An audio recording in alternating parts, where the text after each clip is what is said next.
Scooter King Endurance Challenge 2024.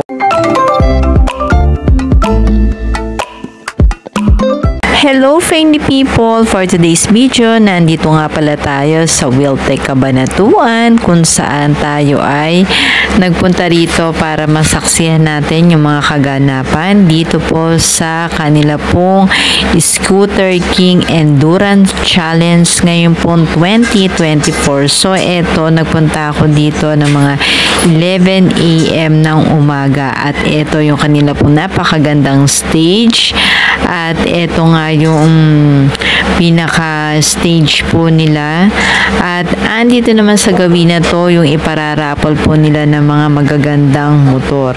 So eto, medyo kainitan po ng panahon ng mga time po na to at dito ay titignan ko yung mga nakapag-participate po ng mga Scooter King dito sa Wheeltech Cabanatuan. So dito, ito yung sitwasyon dito ngayon sa may Wheeltech Cabanatuan.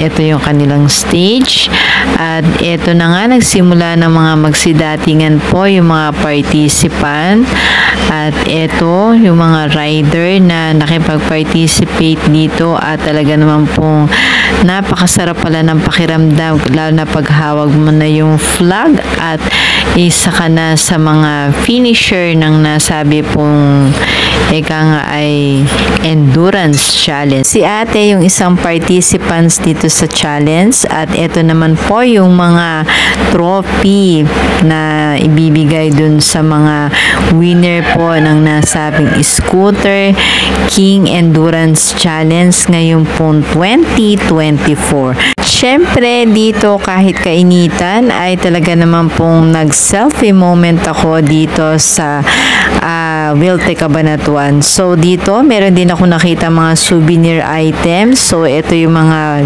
participants at dito meron akong na-meet na si ate na yung kanya daw pong husband ay isa po sa participants dito sa Endurance Challenge. Friendly people, dito nakita ko pa yung mga ibang participants dito po sa Scooter King.